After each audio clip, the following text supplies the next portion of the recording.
free to start, Chair, as you wish.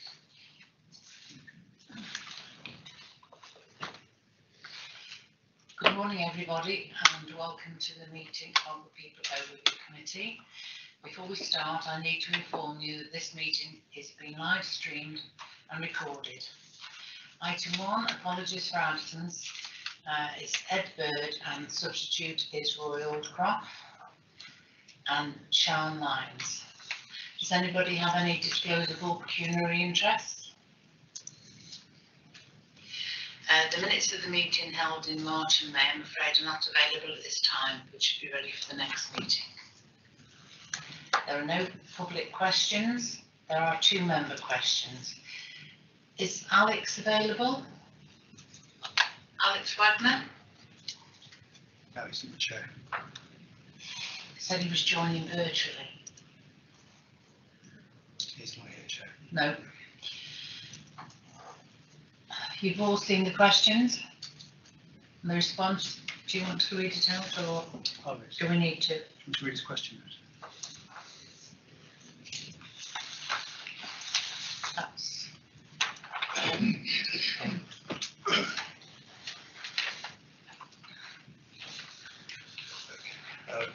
Question from Alex Wagner. Many parents in Shrewsbury feel that there are currently not enough places at local secondary schools for them to be given a real choice on where is best for their children. Though there are some spaces at Shrewsbury Academy and an expansion of classroom space at Meal is planned, unprecedented development in town, especially in areas farther from the academy than the other 3 secondary schools, overshadows this. This feeling of a lack of choice is accentuated by misleading claims from large-scale developers on what schools buyers can go to. Variously, in Beaubrook alone, developers in design and access statements and on their public-facing website for buyers have claimed that the Wakeman School, which closed in 2013, Shrewsbury Secondary, which doesn't exist, Shrewsbury School, which costs £9,000 per term, and Walton High School, which is 30 miles away in Stafford, are viable for buyers. One good idea proposed was to turn the new primary school in Beaubrook into an all-through with secondary spaces. On this note, I have 2 connected questions. Will the council be able to provide local residents and the public with an update on the timescale in which they expect to achieve this ambition of a new secondary school? If the council cannot give even a rough timescale to the opening date, could they give an estimate to when we may see plans for the all-through school presented to council?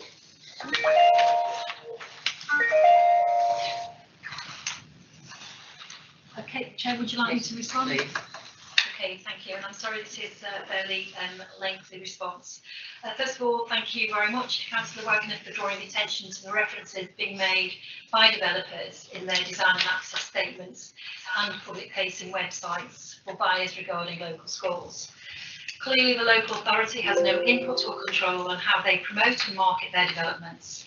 However, we are now aware of those inaccuracies, and further, if Councillor Wagner is able to share further details on any specific references, officers from my Learning and Skills team will contact the developers to request that they correct any clear inaccuracies. There are currently sufficient secondary places in Shrewsbury to meet the forecast demand for places in the town across the town's 4 secondary schools. As noted in the question, the council is investing in a new 5-class teaching block at the Millbrace Secondary School, which will open in the autumn. Well, there are currently unfilled places at Shrewsbury Academy additionally.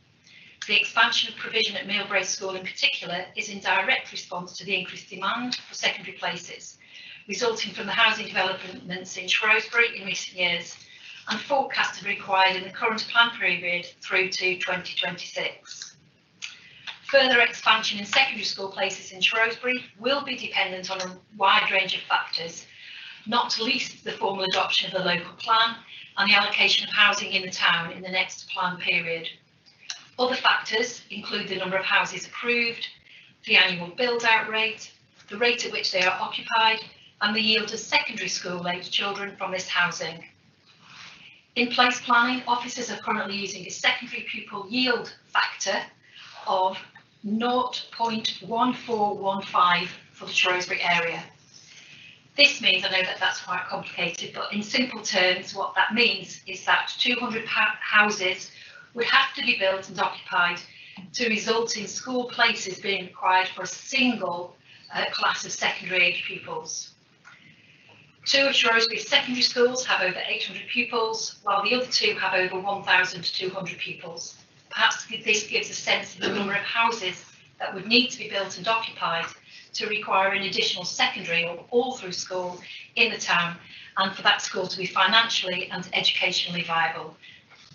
A preferred option in addressing any forecast requirement for additional secondary school places in the next plan period is likely to focus initially on further expansions of existing secondary schools. This makes much greater financial and economic sense and would not have a negative impact on existing schools by drawing pupils away into a new school, potentially compromising their, i.e. existing schools, viability and creating expensive, unfilled school spaces in the short to medium term. School place planning officers will continue to carefully monitor planning approvals for large housing developments and the build-out rate from these developments to ensure that there are sufficient primary and secondary school places available for Shrewsbury families. However, given the current capacity in the system, a decision on further school places is unlikely to be a requirement until the second half of this decade. Thank you. Thank you, Karen.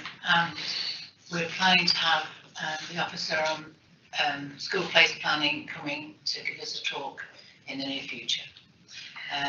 Second questions are from Kev Hardy. Do you want to read them out?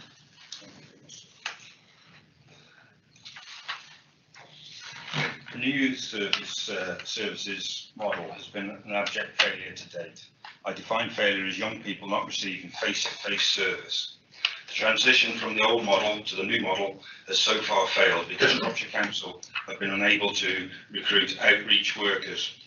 Why was it that Children's Services did not have outreach workers in place before the transition date, or delay transition when they realised not having workers in place would mean young people would not be receiving a service? Would you like to respond? Yes, thank you. And again, Councillor Pardy, thank you for raising this issue. And we'd like to endorse, like you, Shropshire Council recognises the importance of the right support being in place for young people, and that the needs of and pressures on young people at the moment have changed over time, such that the traditional positive activities provision, i.e. the youth club provision, on its own does not meet the needs of our most vulnerable young people. However, we do not agree that the new youth service development is a failure. For clarity, the new model was put into place following the scrutiny task and finish group, which put forward the recommendations which were agreed by Cabinet. The proposal set out that Shropshire Council would focus its resources on detached and outreach work, and that positive activities, i.e. youth clubs, be supported by town and parish councils. Council officers have worked and continue to work with town and parish councils to ensure that this provision continues to be in place. And we are pleased that the majority of town and parish councils have responded to the demand in their local area, and the majority of youth clubs are continuing. It is of course noted that not all parish councils, town and parish councils, have put in place their provision, and we recognise that. The new youth service model was not a binary decision to close one range of activities to put in place a different one. It was absolutely about enhancing, not replacing, support to young people, and it will provide additional capacity to support a different cohort of young people across Shropshire. The resource available to support young people as a result of this has increased by 365,000 for the youth service budget for 21-22. It has also allowed further resources to be accessed and added another 850,000 to those resources. We've brought that in externally. This was a clear strategy to enhance youth provision across Shropshire and put in place support for those young people who are most vulnerable to exploitation, including criminal exploitation. And this approach has been welcomed by key stakeholders. During the COVID pandemic, much face-to-face work was ceased, although some provision for young people was delivered online. This was a direct result of the pandemic and not a direction from the government, not as a result of actions taken by Shropshire Council. However, we are pleased that provision is now slowly starting to reopen. It is therefore not correct to suggest that young people are not receiving face-to-face support because detached youth workers are not in place. We do acknowledge that it's taken longer than expected to put the additional staffing into place, and we have worked hard to do this against the current climate. This has undoubtedly been impacted upon by the current COVID pandemic. However, as previously explained, this does not mean that no face-to-face work is taking place, since youth club type activity is being picked up by town and parish councils. Children's Services have now recruited to the manager and the majority of the detached youth worker grade 7 posts, and we will be starting a new apprenticeship programme to grow our own detached youth support. And this programme starts at the end of September, providing a longer term solution to the current national recruitment issues. And I do have to say that it is a national recruitment issue in terms of qualified youth workers. To date, the current team in place have been gathering intelligence and evidence that suggests where the greatest needs exist, undertaking reconnaissance in local areas and speaking to young people. The team have engaged with town and parish councils, local elected members, Shropshire Youth Association, schools, police, the Youth Justice Service, and are planning in detail, getting policies and procedures in place, creating a robust induction programme ready for when the detached youth workers can join the team. It is inevitable that establishing and implementing a new service would require some transitional time. Thank you. Okay, thank you. I was talking about solely detached, but we all know about parish and town council youth clubs. For how many months have young people of Shrewsbury, Oswestry and Market Drayton been left with no access to outreach youth workers? Perhaps Francine can support me on this answer. We did delay the introduction of passing over the responsibility to the town and parish councils by 12 months due to some of the parish councils not being able to make decisions in a timely way. I think that most of those most of those local councils have had some delivery in place. Francine, would you like to add some detail there for me, please?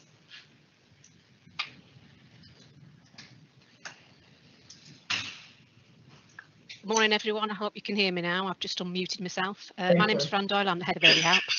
I think it is fair to say that the pandemic has had an impact on face-to-face youth clubs, but it's also fair to say that before the pandemic there was a very definite move from town and parish councils to pick up the responsibility for delivering those open access youth clubs. So in terms of an update for Oswestry, Market Drayton and Whitchurch, there is a commitment from all of those town and parish councils to deliver open access youth clubs. I think it's just a matter of time, confidence. There is still a bit of cautiousness around, you know, opening up buildings and getting that face-to-face delivery back in line. But I have to say that confidence is definitely growing. And obviously, I think when Mr. Boris Johnson does his September review around the COVID pandemic, I think that confidence will build further, and those open access youth clubs will definitely begin to open, not just in Oswestry, Market Drayton and Whitchurch, but right across Shropshire. Second question, yeah. To ask you a second question. Thank you. Shropshire Council has been unable to recruit qualified youth workers at a pay rate below the accepted level. We have fully qualified and experienced youth workers working with SEND youth. These SEND workers are expected to be given notice of redundancy in the not too distant future. Why are these youth workers not being considered as outreach workers for the youth services model? Okay, thank you. Whilst we are obviously unable to comment on individual cases, our HR policy seeks to secure alternative employment wherever possible for staff who are at risk of redundancy. Through the consultation process, individuals are informed that they can be placed on the redeployment register and be considered for suitable alternative posts. It is an individual's choice whether they regard other vacancies to be suitable alternatives. And obviously in this case, the workers that Councillor Poddy is talking about work for one night session per week. Shropshire Council will pay JNC qualified workers the going rate of pay. However, given that there is a national shortage of JNC qualified youth workers currently operating at this level, it is prudent to ensure that a flexible, sustainable recruitment plan is in place, and that is precisely what we're doing. This includes using the apprenticeship levy to fully support the growth of skills. We successfully delivered that in other areas of our work, and knowledge and detached youth work support apprenticeships. A provider has been sourced, and adverts to attract apprentices will be placed towards the end of September and the beginning of October to start that recruitment process. Supplementary. So, thank you, supplementary. I wasn't actually talking about any individual. What has happened to the unused budget that was allocated to the youth workers in 220 to 21 and 221 to 22? What has happened to that budget? Sorry. Well, you were going to employ outreach youth workers and you haven't, so where's that money gone that would have paid for them? The budget is still there. The budget is still part of the children's budget in totality, and of course we have had some staff in place, so and they have been doing the work that we just outlined for you. But clearly there is some unused, unallocated budget there because we haven't had those staff in place, of course. Thank you. Francine, do you want to add to that? I think that's fair enough comment, to be honest, and it's a fair enough question. Yeah, we haven't recruited those staff fully. The team is not fully in place. We have been working hard in the background to ensure that all that reconnaissance work is going on, working with town and parish councils, local elected members, schools, and you know, there is money unallocated, I think it's fair to say.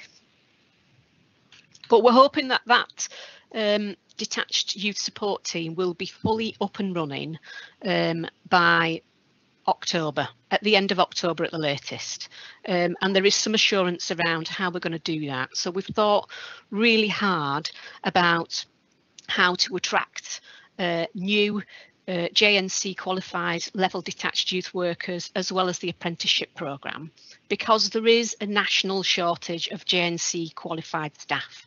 So we've had to find creative alternative solutions to making sure that young people are not disadvantaged and that we have a qualified, skilled and knowledgeable detached youth programme in place from October onwards.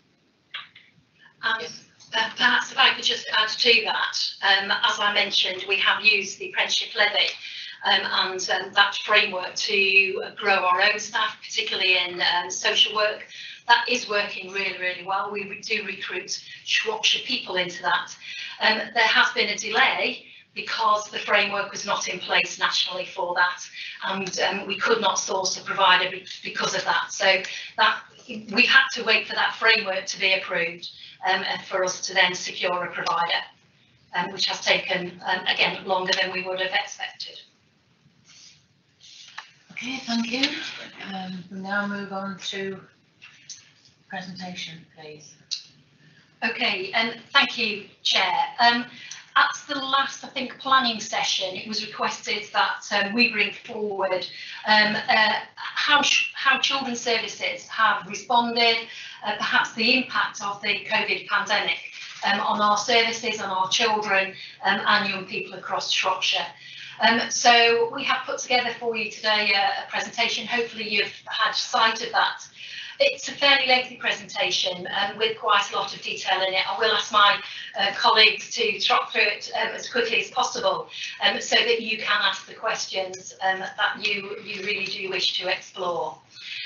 There are no recommendations in this. It is a presentation, but it may be that as a result of that you want to make some recommendations about aspects or areas that you might want to explore further at future meetings, but I will leave that with you to consider. Just And the other thing I did think was, because it's a long presentation, there are very clear sections to this, and my colleagues will be presenting those sections, and I'll introduce them as we go along. And perhaps that we pause after the end of each section so that you can ask any questions that you may like, and I'm sure Peggy will come back at the end for any further and more general questions.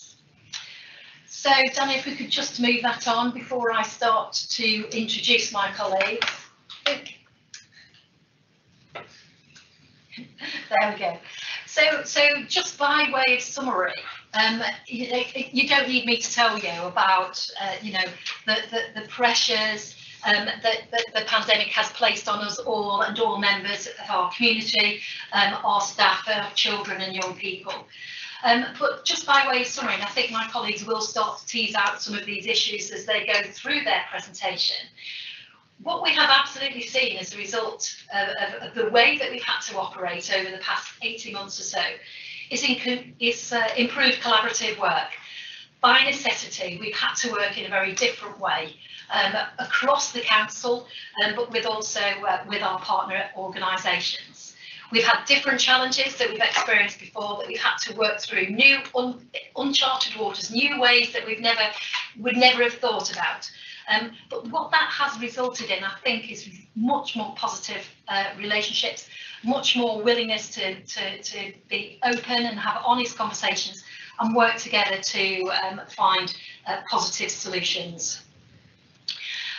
We have obviously had to adapt our working practices through the pandemic, and again we will tease that out, some of which we may look to build on as we move out of the pandemic and to continue some of that different, creative, innovative way of working. But equally, some of it that we've been able to do because legislation or guidance has changed. As we come out of the pandemic, we won't be able to continue to do that, and we will have to revert back to the way that we're working. So again, we'll probably pick that up as we go along. We have, of course, in many areas of our work, done ongoing risk assessments of our families. Who are those families who are most vulnerable? Who are those children who are most vulnerable, who might need additional support, who might, for example, need to be in school in that early phase of the lockdowns, but also those risk assessments about how our staff are working, how they're operating, and how they're interfacing with their public. Without doubt, you will experience through the presentation, I'm sure, examples of increased complexity of need. We've seen that across the board, whether that's in children's social care, whether that's in SEND, but that increase of complexity in our children, in our families, means increased demand on our workforce. And I've covered about our creative ways of working. We've had to be innovative, and some of that will remain as we go forward.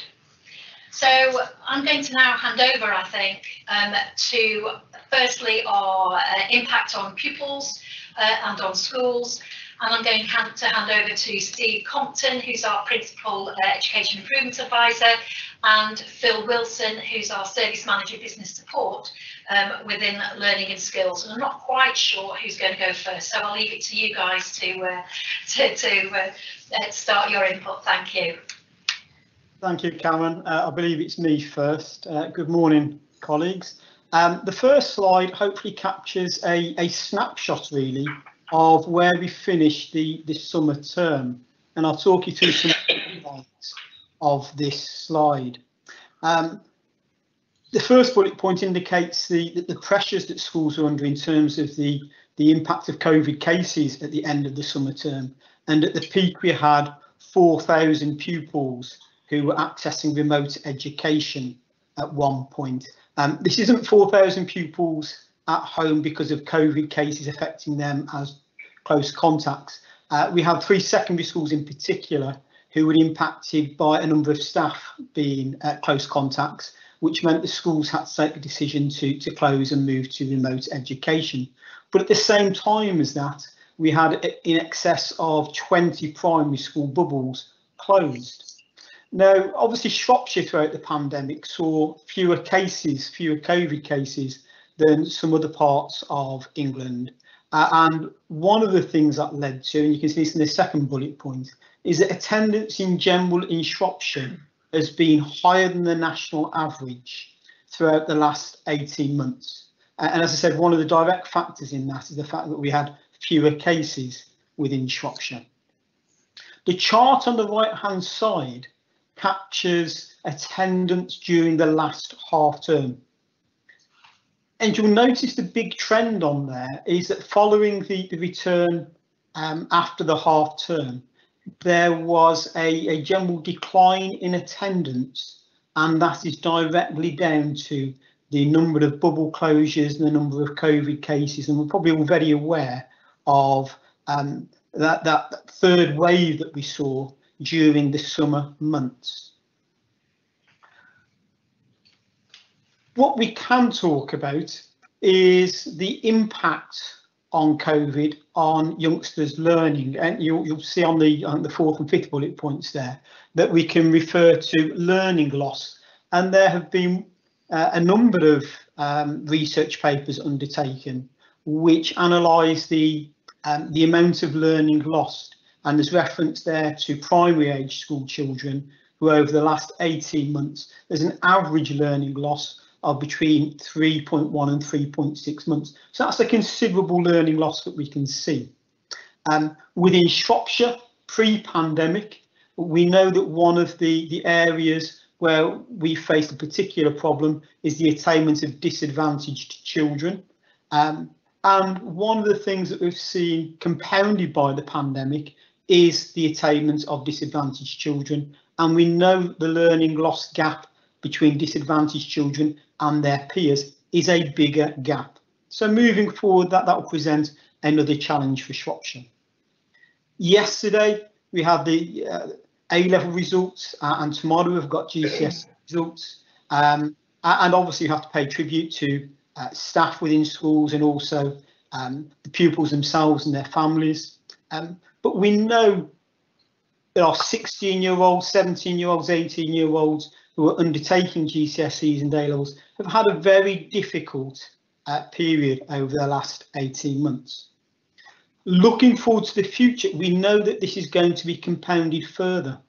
Those children who are due to take their A-levels next year, they will have had their GCSEs disrupted and they will have had their first year in sixth form disrupted.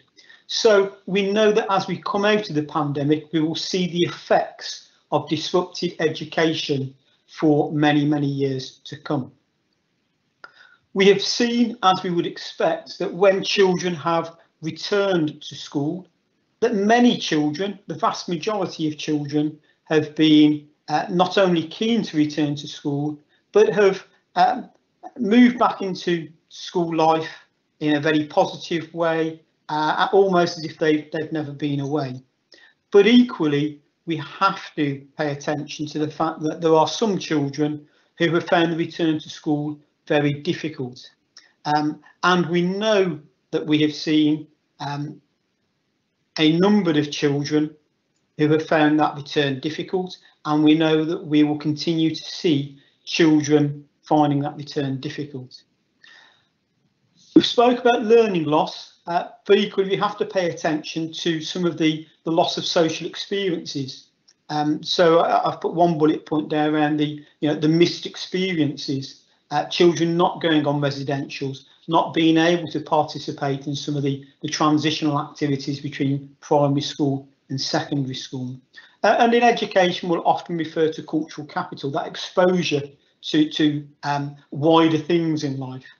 And again, one of the things that we know is that children won't have had those rich experiences. The autumn term will again look very different. You'll probably know that over the last 18 months we've had bubbles in all of our primary and secondary schools. As we move forward into the autumn term, bubbles on the whole will no longer exist. So we will undoubtedly see some disruption. We will continue to see some COVID cases. And I think, again, we're in for another challenging term in the autumn term. I'll hand over to Phil to talk about some of the financial support. Phil. Thank you. Daniel, if you could move the slides on, please, and good morning, everybody. Thank you. Clearly, most of the target support to schools has been focused on our most vulnerable children, and I think everybody we clearly understand that they are probably the cohort of our young people who've been most directly impacted by the full and partial school closures that have been carried through since March last year. The challenges of remote learning, remote education have highlighted the need for laptops in order for this cohort of pupils to be able to access the same learning opportunities as their peers. So government initiatives like Getting Help with Technology has seen the distribution of laptops through local authorities to maintain schools, direct to academies for the pupils in academy trusts. So Shropshire has benefited by at least 1,500 laptops being provided by the department to pupils in our schools. But we must be also mindful that schools themselves have not sat there in a bubble. They've been using devices, spare devices within their own organisations, but also procuring them themselves. So a lot of effort has been done from schools and not wholly dependent on the government to provide support for those learners as well. So laptops and those provision of those so that children can continue learning, particularly if they are remote learning, has been an extensive part of the project to date. The challenges of the finances has been a challenge as well. So two particular initiatives have seen significant funds coming into Shropshire, and we're talking funding through the COVID Winter Grant Scheme and a COVID Local Support Grant has brought about £1.9 million into Shropshire over 3 stages of funding. We've had that money coming into Shropshire since December last year. The primary focus, key decision taken at an early stage is to support those families, particularly with support for food during the outer term period. So we're talking Christmas, spring half term, Easter, Whitsun half term and the summer holidays. So working very much collaboratively with our schools, we've allocated funding to our schools and early years providers to provide support for the cost of food to their most vulnerable families outside of the term time. That's seen support to, on average, about 7,000 vulnerable pupils for each week of those holiday periods. A significant amount of support to those young people, which I believe has had significant benefits. We've used our funding as well for other initiatives, such as we're supporting welfare payments to other vulnerable adults and individuals, families without children, as well as we put money into the Shropshire Rural Communities Council with fuel grants. And so we've got a range of initiatives. We've also put some funding into schools to support the procurement and the funding of school uniforms and shoes, particularly after the Easter break and coming back to the full new academic term after a period of time when they got little face-to-face education for a small minority of our pupils. The other aspect then in terms of government funding has come through in terms of the holiday activities and food programme. Now I know Fran's got a slide coming up shortly which will give much more detail, but we've had 683,000 allocated to Shropshire for a half programme cover in that over the Easter, summer and Christmas periods and that's targeted primarily at free school meal eligible children. There's a link in the presentation which will take you to much further details on the extent of the programme, the range of opportunities there, but Fran will flesh that out a little bit in due course in this presentation. Key thing to understand, the government made a decision very, very early on that school budgets would be protected, fully protected throughout the pandemic period. So schools have seen no difference in their funding formula. Distribution of funds to schools has not been compromised at all in the funding that's gone out. So they've had their budgets fully protected during this period. But on top of that, there's been a raft of additional financial support gone into schools. During the summer period, particularly those first weeks and months where we were all feeling our way through an experience that none of us had been through previously, the government had a COVID emergency school fund. So a lot of our schools were able to apply for support to recover direct costs directly related to the pandemic. So they were able to recover costs. And so maintained schools in Shropshire in particular who came through the local authority to make those claims, they secured about £250,000 in support for direct costs incurred. As well, again, colleagues will be familiar with the furlough scheme, called the COVID Job Retention Scheme. Schools, again, were able to access that for funds where they were able to furlough staff during those initial periods. So again, some of our schools accessed that. Biggest tranche of funding, though, has come through government initiatives. And so nationally, £650 million, of which Shropshire schools have benefited 2.9 million, has been gone into schools for what's called catch-up premium funding. So that will gone into schools for the 2020-21 periods. For the last academic year, £2.9 million has gone in to support our schools. That funding being targeted in particular catch up for those young people who particularly have been disadvantaged and have been out of education, in the direct education in the school context. So a lot of packages to support them there. The government has also put £350 million into a national tutoring programme, which a number of Shropshire schools have been accessing. As we speak, there are secondary schools who are running summer schools funded by the government, which is targeted primarily at those children transferring up to secondary school in September who may well have missed some education. So again, it's preparing them as best they can for the new academic year if they've particularly missed out in education. And there's further support. Steve's touched on it. Autumn, we're not out of the woods by any stretch, and so there is further funding. So the last bullet refers to a recovery premium, and so there is still an education recovery package, and I would personally anticipate that the government will continue to provide support, direct support into schools, particularly to allow those pupils where there might have been a gap in provision, and that gap has widened between the disadvantaged and advantaged pupils. I can expect supplementary funds to come into schools to support the catch up of pupils in particular. Okay, can I hand back to you, Daniel, to move on and back to Steve for the next couple of slides. Thank you. Thank you, Phil. I think the next two slides are relatively self-explanatory, so I'll just focus on the key points on the next slide or two. I think one of the things which has been a real success is how we've engaged with schools and education providers over the last 18 months. Obviously, there's lots of communications from central government and other agencies for schools. So one of the things which we have done is we've provided just one point of contact to schools. So we've had quite a streamlined communication system that's been a real success, and we'll continue with that as we go through the autumn term. That's been very well received by schools. If I just draw your attention to bullet points 3 and 4, one of the things which we undertook in the early part of the pandemic, when we had the first partial closure of schools, was around the provision of key worker places and making sure that vulnerable children had access to school places. So one of the things which the team was very proactive in doing is supporting but also challenging schools to make sure that pupils had places provided. Alongside that, during the partial closures and during bubble closures, we undertook a RAG rating of all vulnerable pupils to understand the vulnerabilities around them. If we move to the next slide, please, Daniel. Thank you very much. As we've gone through the last 18 months, we've worked with a range of stakeholders.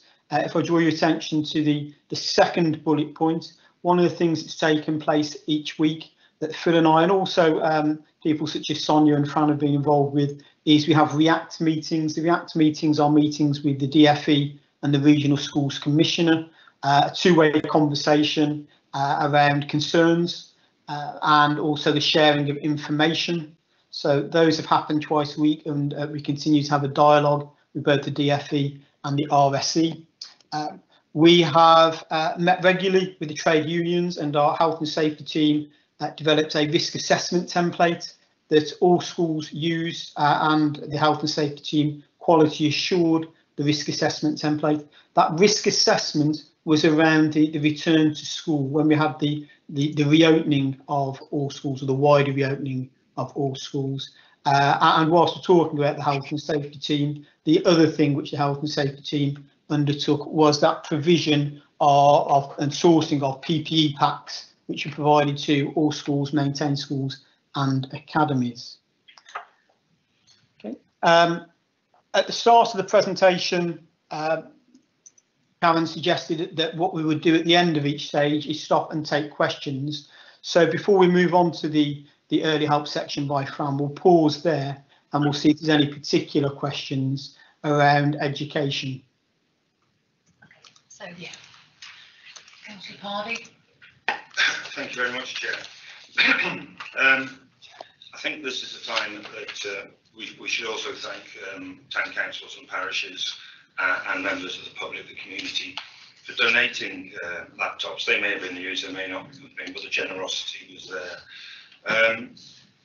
One of my worries throughout all of this was the fact that children would lose learning, loss of learning. Are there plans for a catch-up facility? Are we going to facilitate a catch-up sort of for these children who probably, or most of them, are vulnerable? And if so, how will we do that without putting pressure on teachers? If I come in and answer that one to start with, Phil referred to on his slide some of the funding that's available for schools. So there are various pots of funding that have gone into schools. The requirements of schools is they need to articulate how they have used the funding. So there's a statutory requirement for all schools to place on their website how they have used their COVID catch-up funding. So there won't be a coordinated catch-up programme from the local authority. It will be down to each school to identify how they've spent that money. It's not just around that COVID catch-up funding though. I think Phil referred to the recovery premium, and that includes access to CPD, support for teachers, and including, I draw particular attention to this, there's support for early years. One of the obstacles to success in education is often communication skills and vocabulary. So there is a government provided training scheme, which is called the Nuffield Early Language Intervention Scheme. And I think this comes back to your point, Councillor Pardy, around the support for teachers and make sure teachers aren't overloaded. This is CPD and training for schools to support schools in catching up that lost learning, particularly around early years. Thank you. Okay. Did you say Ruth? Yes, I did, Chair. Councillor Horton. Thank you, Chair. Two questions, please, if I may. You mentioned on your earlier slides around the loss of missed experiences, and I'm aware that one of these missed experiences was a work placement for Year 10, 11 students. How will this be addressed going forward? Because clearly they have missed out on that valuable experience in the workplace.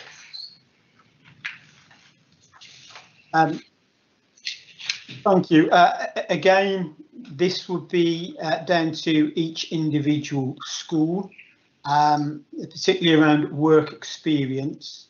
There is a set of measures which is I think it's called the Gatsby criteria, which is around careers advice and such experiences which include work experiences. So as a learning and skills team, we do carry out school improvement monitoring activities. And so the kind of thing which you describe will be part of the agendas which our school improvement advisors would use when they visit schools to understand how schools are tackling the provision to ensure that such things are in place. Okay, thank you. And my second question, if I may, Chair, the school holiday schemes and vouchers have been really very well received in particularly rural areas and very, very invaluable, including the fuel grants from the RCC.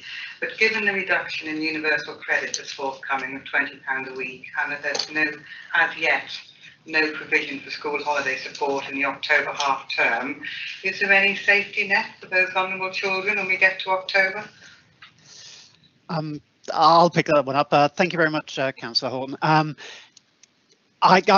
My perception would be the government has provided support through this initiative, in particular the summer scheme, the funding through the COVID local support grant scheme. Now, their indications are that this is the end of that scheme. So we will really have to watch this space. My personal view is I think they've set up a provision here. The expectation now is within the system, if you will, and as you say, the loss of the benefits will have some impact. So I would anticipate that they can't be left with local authorities to support this provision. The costs are just too prohibitive. My hope would be that there's a recognition that this support needs to be continued, but I think it's a key challenge for the government in terms of how they actually provision that. But I do believe they're possibly a little bit of a hostage to fortune in terms of what they've set up, and then to withdraw it, I think will leave gaps in provision that ought to be a concern for all of us. Thank you. Did you want to? Yeah, perhaps if I could just come back to the point in terms of lost experiences, particularly around work experience. Obviously, work experience for young people is available to them in the last 4 terms of their statutory education, which is the last term of year 10 and through into year 11. Now, clearly, that for those young people, they've now left school by and large, so we can't replicate that. But what is in place, what the government has put in place, is some Kickstart programmes. And they of course are available to young people, including school leavers, and we as a council have also started to take on some of those Kickstart placements to give exactly that young people that opportunity to experience work, to get some experience of what working life is like, and sort of before they slot into a full-time job. So I mean, that may be something that the committee might want to look at going forward. Actually, Councillor Horton, I think some schools did take part in it. I know Sir John Talbot at Whitchurch definitely had children out on works experience. Well, the basis for my question was that having provided some support to mock interviews in Whitchurch Castle Community College, out of about 12 pupils, only 1 had been able to secure work experience other than on their own family business or farm. And it was just it's a challenge, I think, and I think the Kickstart programme is a good idea. Thank you. I think we're handing over to Fran Doyle now, are we? Indeed you are. Yeah, thanks very much. So again, my name's Fran Doyle, I'm the head of early help. In terms of this, hang on, Fran, just hang on a second, sorry. Yeah, sure. There's somebody out. Councillor Allcroft, I do apologise. Yeah, sorry about that. Yeah, just a couple of quick ones really. You mentioned possibly reverting to normal having an effect on the way you're working now. I'm just wondering, are we going to lose any of the good ideas in going back to the old ways, or are we going to develop those good ideas and go forward with them? And if I can, just secondly, some schools were covered. Internet.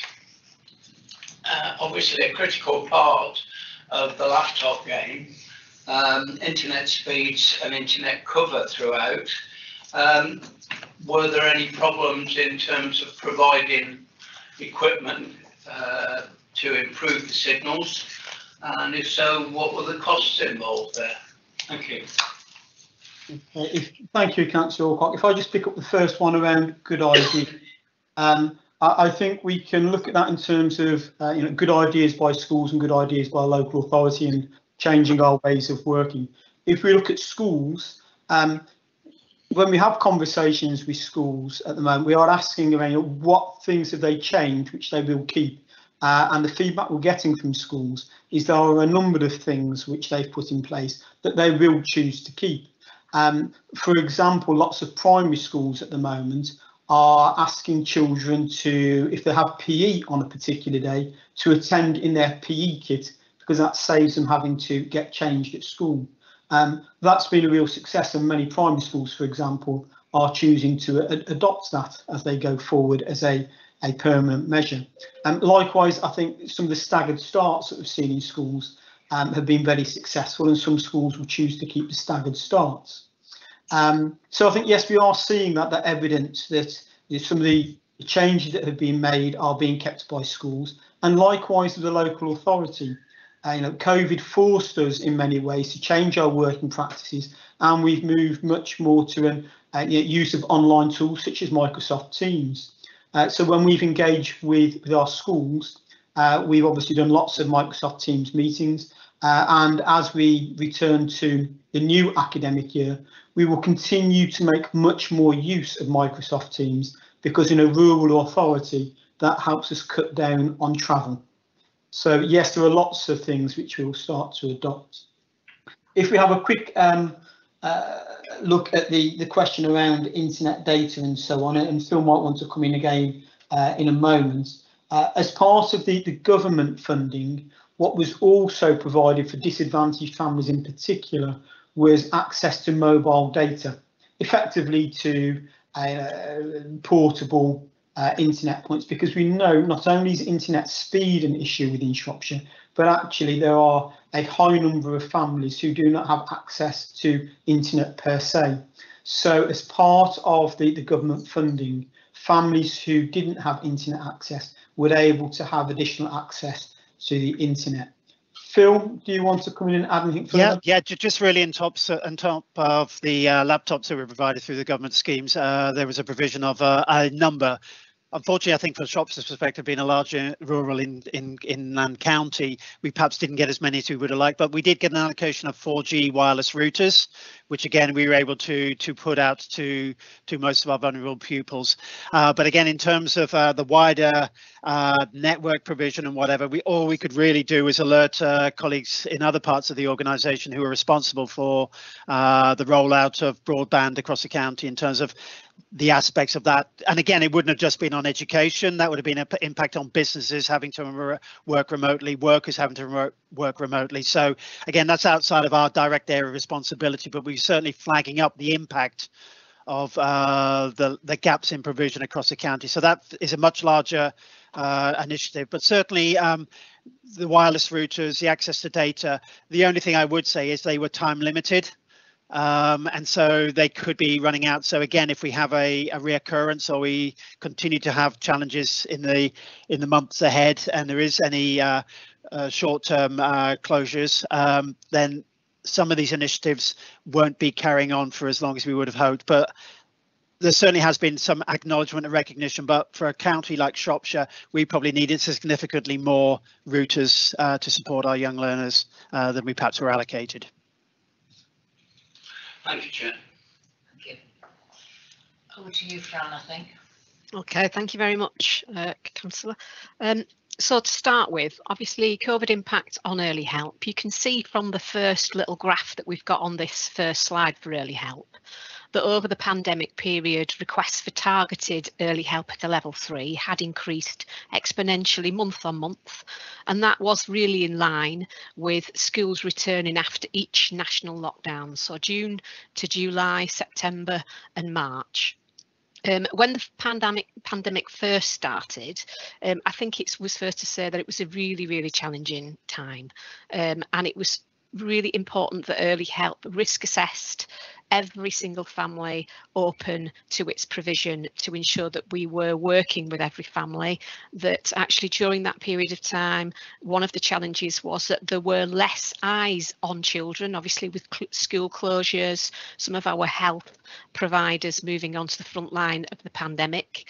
So it was really vitally important that early help picked up some of these families and ensured that the support was provided. So we were continuing to home visit or family visit throughout the entire time of the pandemic. In the early days, that would have been in people's gardens or in open public spaces or wherever we could meet them to ensure that they were being supported and that their issues were not getting any worse. We also provided additional weekly meetings with schools when they were in school to particularly support some of our children who had higher levels of anxiety. So with their emotional health and resilience and mental health. And we picked up some of those families as a result of those specific meetings. We implemented a new early help case management system throughout this period of time, which you might think is mad to do when you're in the middle of a pandemic. But actually the fundamental benefit of implementing a new early help management system is that we aligned ourselves with adult social care and children's social care in terms of information sharing. Absolutely vital when people are working remotely and at home. In terms of using virtual technology, we moved all our Solihull parenting programmes online, and actually they were really successful. So you might think that some parents, you know, hate using online learning, but actually the majority of parents really benefited from our virtual parenting programs. Where that wasn't necessary because people couldn't access their internet, we would still continue to provide face-to-face parenting support. Last year, we also hit all our targets for the National Troubled Families Programme, which provides that important income into our early help provision. Even though we're in the middle of a pandemic, we managed to keep all the wheels turning in terms of reaching our targets for the hardest to reach families. And that means that you can only claim when an individual family has sustained their progress for 6 months. So that means that families are able to stand on their own 2 feet, that they've got all the strategies to cope, and that actually they can get on with enjoying their lives and living within their own family. The bottom part of this slide, you can see that there are a number of targeted early help open episodes, and I just want to provide an explanation for you. An open episode to targeted early help is a family. So you can see from the numbers in the bottom part of this slide where the numbers increased over the pandemic and are beginning to come to a natural, you know, plateau. But if you look at the last 3 months of this year, so this is April 21 to June 21, I just want to give you a sense of how many children that means that we've supported. So an episode is a family open to targeted early help. In the first quarter of this financial year, we supported 1,200 under 19-year-olds. Now, if we project that into the future, that means that per year we'll be working with 4,300 under 19s. And actually, before the pandemic started almost 2 years ago, on average, we were working with about 3,400 under 19s per year. So we know that our provision has increased its ability to work with more children, and actually projecting that forward, that's likely to be an extra 900 children. So I just want to move on, Daniel, to the next slide, if I may. And we move into impact. So what this slide clearly demonstrates is where we've got targeted open episodes. When we close an open episode, it means that we've sustained progress with families over 6 months, and that's the only reason why we can actually close a case in our early help system. It means that families are sustainable, it means that they've got a plan in place, it means that they're using all the strategies that we've provided them to enjoy life and support their children, which fundamentally means that less children will be going into children's social care. So we are a preventative demand system. One of our main aims is to support children's social care, and we accept what's called step-down cases from children's social care. So during this period of time, we stepped up 19% of our cases to children's social care, which is a small number. If we compare that to previous years, it compares to between 15 and 16%. So during the pandemic, there was a 3% increase in the numbers of cases that we stepped up to children's social care. However, there are far greater numbers of children being stepped down into targeted early help from children's social care. The slide below, the little circle if you like, demonstrates the number of cases that we've closed with improved outcomes throughout the pandemic. So work cases are still open to us. Obviously, 47% of the cases that we closed were due to their outcomes being achieved and sustained across a 6-month period. 8% of our cases we stepped down into the lower level early help, but it wasn't a great number. So fundamentally, we kept hold of a lot of these families to ensure that throughout the pandemic they were supported. 19% were stepped up to children's social care, and 18% of families during this period of time disengaged. Now, that number of 18% is comparable year on year. So even during a pandemic, it meant that the number of families that we were working with was pretty similar to previous years in terms of those that disengaged. And they disengaged for a number of reasons. It might be that they move out of the local authority, that they've got support from elsewhere, but it's a very small number in comparison. And if we think about during the pandemic, we worked really in different ways with children's social care, what is called Compass, which is the front door to children's social care. And before children were assessed by a social worker, if there was any opportunity that early help could support that family, then we would. And that equated to 194 families being supported. If we think about the number of contacts going into the first point of contact and those that were triaged to early help, the total number of families supported through those routes increases to 469.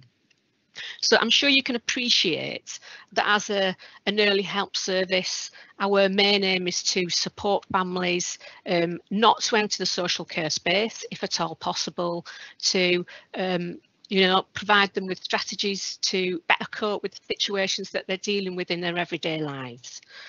So I think throughout the pandemic, the information that I've provided to you shows how effective an early help service can be even during a pandemic. And more positively, so if you could move on to the next slide, Daniel, please. I'm just going to follow on from what Phil said earlier about the holiday activities and food programme. So this is extra support provided to families during the school holidays.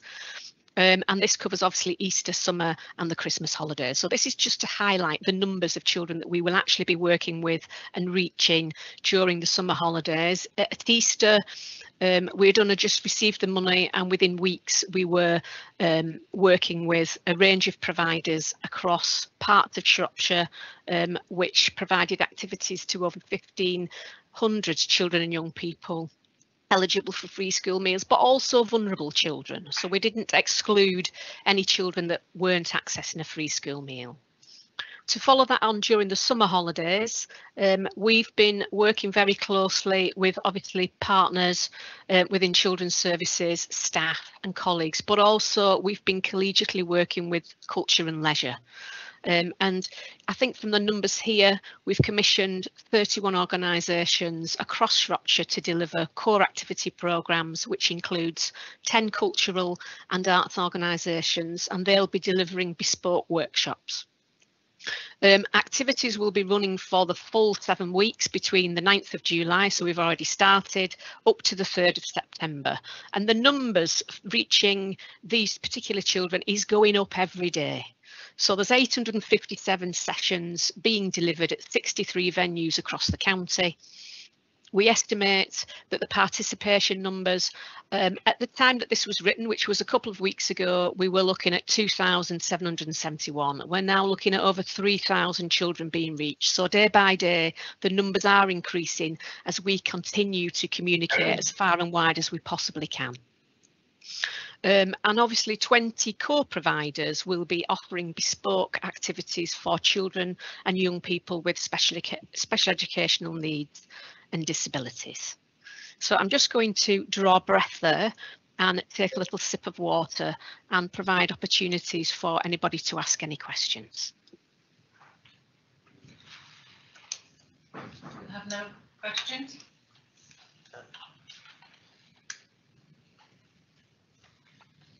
Okay, thank you, Fran.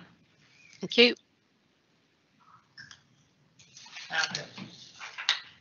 Okay, so I think now we're moving on to children's social care. There's a lot of slides here from children's social care. You'll understand, I'm sure, the reasons why.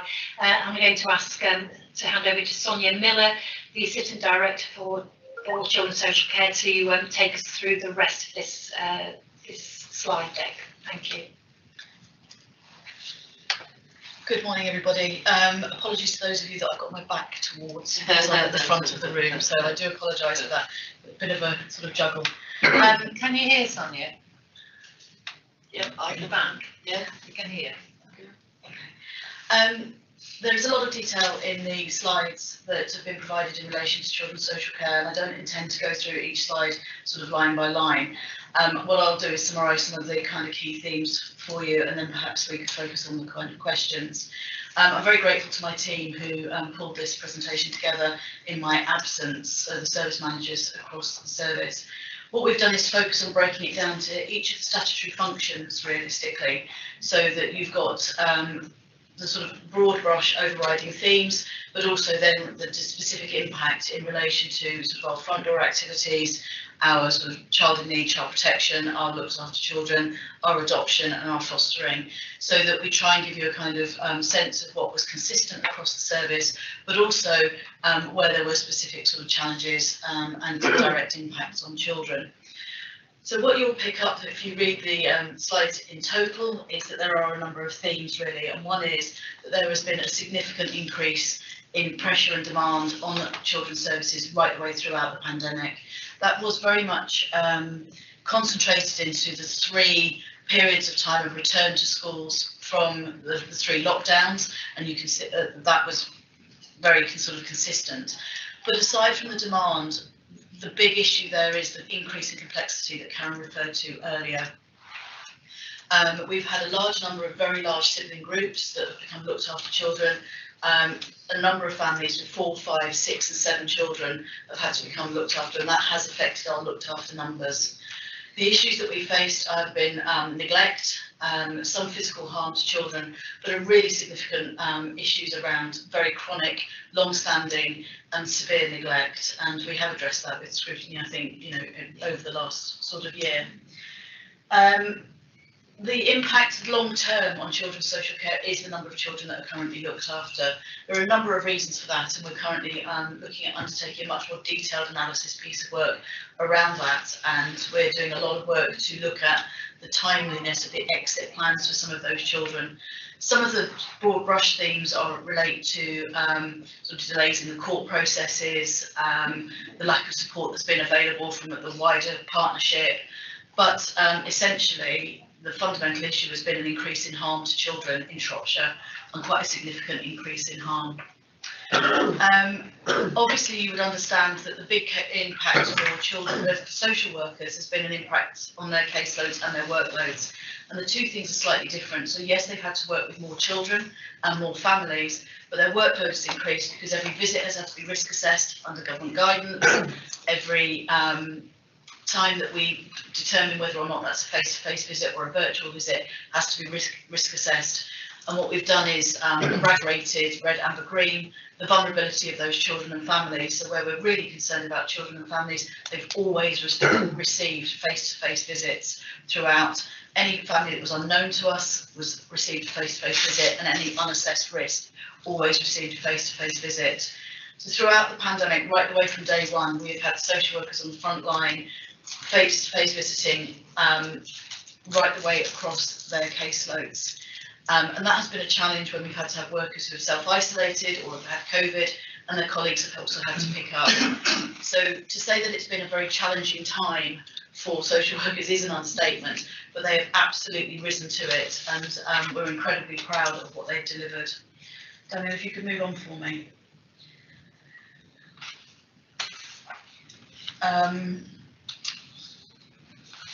So I have referred to the complexity here, and I think the big overriding theme is the role of schools. We've always known, as you know, partnership, that schools keep children safe and that they are safe places with safe relationships and where children are able to talk about their experiences.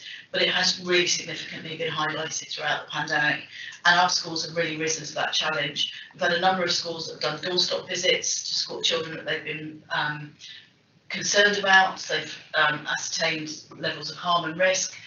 They've referred them in a timely way.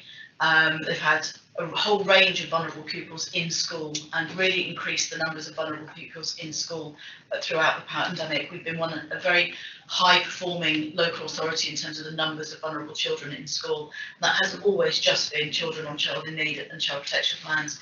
Our schools have worked in partnership with us to make sure that any child that we've been worried about has been able to be facilitated to have a place in school.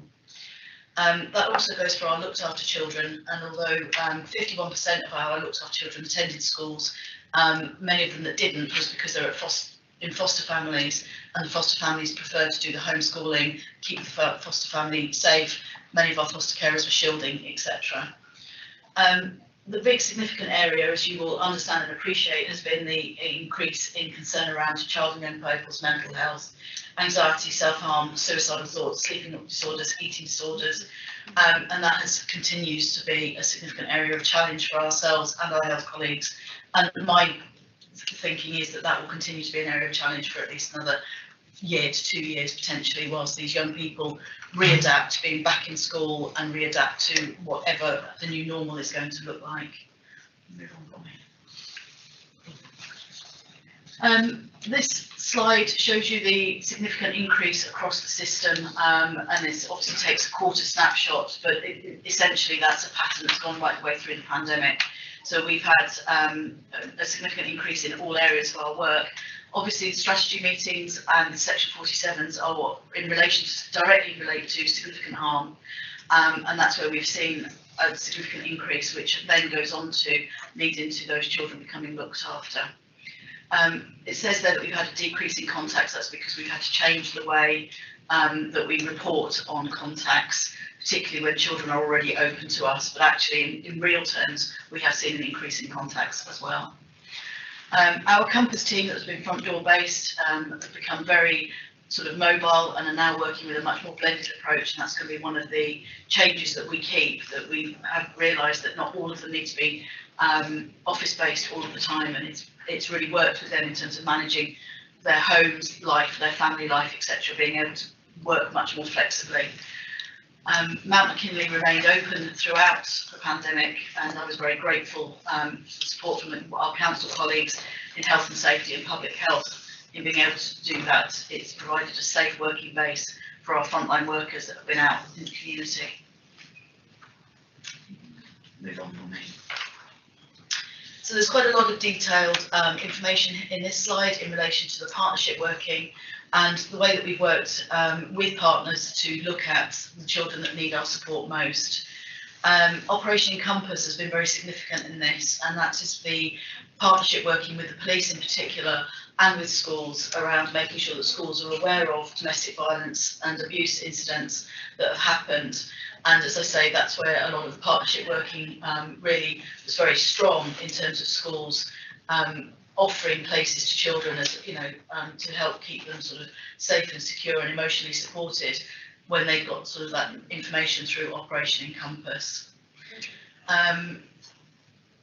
One of the challenges for us has been recruitment through the pandemic. There is a national shortage of social workers, but we have been able to manage to recruit to some key posts, particularly in the assessment team, and they currently have no vacancies at the moment, which is a really positive outcome considering the stress and pressure that they've been under for the last 18 months. Thanks, Daniel. So as you can understand and imagine from those the data about the work coming in through the front door, we did have a significant increase in child protection plans throughout the pandemic. That has started to decrease back down into much more reasonable numbers, and in fact, you know, the 256 that we currently have on a child protection plan is much more where we would expect it to be in terms of normal kind of levels of demand. We've worked very hard to make sure that children have had the right support at the right time, and that has been, you know, sort of both challenging but also really very positive. So we've focused our time and attention on the children and families that really needed that most, and been very reliant on our early help colleagues, as Fran said, around enabling us to work more intensely with some of our families that had more significant risks, because they're proactive in picking up some of those children, particularly in the early phases of the intervention through the front door.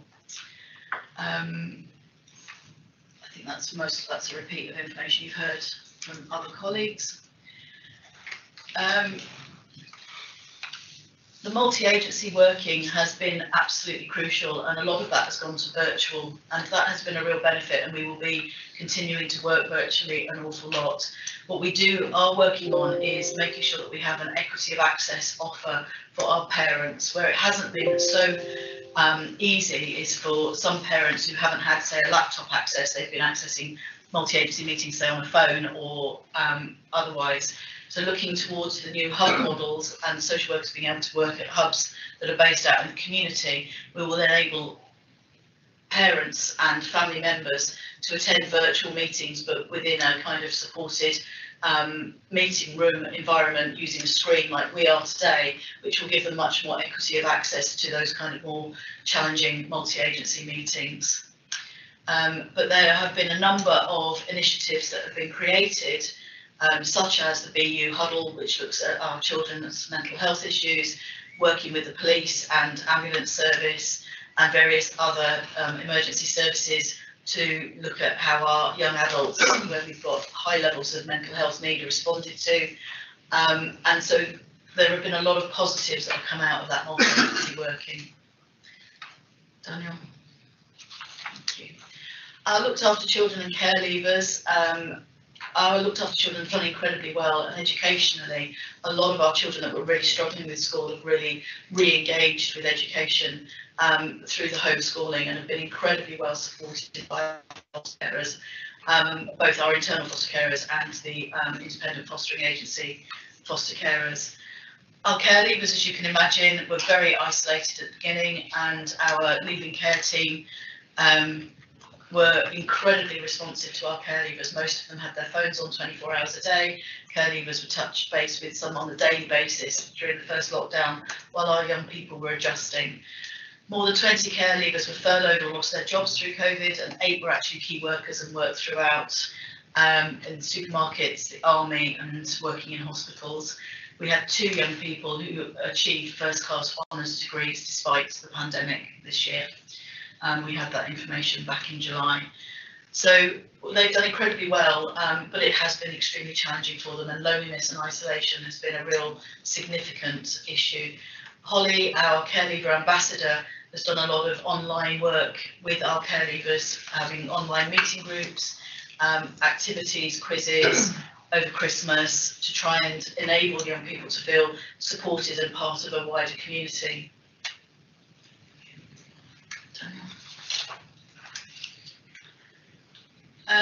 The government enabled us to have quite a lot of flexibility within our statutory responsibilities around visiting and enabling safe visiting. So each visit to a looked after child was risk assessed and understood as to what was in the best interests of the family. You can imagine some of our foster carers took up to 4 children, some of them having children of their own, some of them having health issues, wider family health issues. So we had to be very careful about making sure that visits were purposeful and safe. Our fostering social workers and our social workers worked together to make sure that children were seen, but they weren't overly seen, and that foster families that were needing to isolate could isolate. If they needed to shield, they could shield. So we did a lot of visiting in gardens, parks, that kind of thing. And we've provided families with an awful lot of toys, games, particularly our connected carers, who are our grandparent carers, aunts and uncle carers, extended family. They needed support in terms of being able to support having the children at home. And a lot of those families were vulnerable, and we had to be very careful about those visits. If they weren't able to visit face to face, then the children were encouraged to engage in virtual visits, such as taking the mobile phone around the house, seeing their bedroom virtually, having chats with them on their own as we would require. So we actually met our statutory responsibilities, but in a different way. And moving forward, I think social workers have really learned and understood that they can have that kind of engagement with children and young people. It doesn't always have to be a face-to-face visit in order to be able to get that. Can we move on? Okay, yeah. Our disabled children's team, as you can imagine, those families have really struggled through throughout the pandemic, and a lot of children have had to remain at home sort of shielded, and we've put in a great deal of additional support in relation to those children. The increase in demand, as you can see, over the last 3 years has been absolutely significant. We've currently got over 370 children open to our disabled children's team. It's over 150 extra. Let's move on. The disabled children's team have put a bit more detail into that slide for you in relation to that and how we supported them. Daniel, want to move on again? A big significant strategic development that occurred during the pandemic was the adoption service launching Together for Children, which is now our regional adoption agency. That was a massive piece of strategic developmental work, and it was happened very successfully. It was initially delayed for the first 6 months, but again, they've been given a lot of flexibility within the guidance to be able to move adoptions forward, and we've continued to place children for adoption. Thanks, Daniel. I've referred to a lot of the fostering work that we've done and how our fostering families were supported, so I won't go through that in detail. Our residential homes, we've actually opened 2 additional homes during the pandemic, and we've brought 5 children out of authority back into Shropshire, those with our most complex and most significant high-risk behaviours, and that's been extremely successful. We worked in partnership with Ford Hall Farm, which is up near Market Drayton, and we utilised their accommodation to enable children to have planned breaks, and foster families also had access to that as well. So we were able to provide that kind of space and breaks that families would normally, fostering families and our residential children would normally have had. There was a lot of creativity in entertaining our teenagers throughout those lockdown periods. There's a number of compliments and feedback that we've received there, just to sort of show you, enable you to understand the impact that we've had on children and young people. We've had more compliments in the last 12 months than I think we've had in a very, very long time, and I'm very grateful for people that take the time to feed that back to us. Okay, any questions? Yep. Yes, sir. Thank you. Out of great adversity comes probably a different way of working, and certainly our own little community parish, if you like. I think we've been working with Shropshire Council and Telford and Reading Council, and they have their training in our village hall, and we were absolutely delighted to do that, to try and, you know, help the system through. And one of the homes near me, they've just got planning to put a couple of, I don't know, they're like yurts up or something, so they have meetings. And what I'm interested in is, you know, obviously I don't know if things will ever be the same, and we're going to have to change and evolve. But the idea of these meetings outside, or, you know, so you can actually have these meetings, are you going to do more of that? Because obviously if there was a space somewhere where you could meet safely, even if it's just like a temporary space, even if it's a tent or something somewhere, you know, are you going to be doing a bit more of that? Because anything like that will help. So those are the nice things, but if I just, I'll you know, put all that. So we are doing a financial task and finish group, and obviously we've been looking at the children's portfolio, and especially the looked after children, because you know, there's a lot of budgetary pressure. So the numbers since the start of all this, I thought they were fairly static at about 280, and then they've just gone up to 500. Is that the kind of, you know, have you seen this 60% growth, or has it just been quite gradual? And are we on par with our statistical neighbours? Has this happened across the country, or is it just us? And if it's just us, why is it us? Why have we seen a bigger increase? Thank you. Yeah. Okay, thank you very much for your question. In response to your first question, yes, we're trying to look at a whole range of different ways to work and to meet, and I think that we're trying to take that learning forward Obviously, a lot of our meetings are statutory meetings, and so therefore there is an element of formality towards them.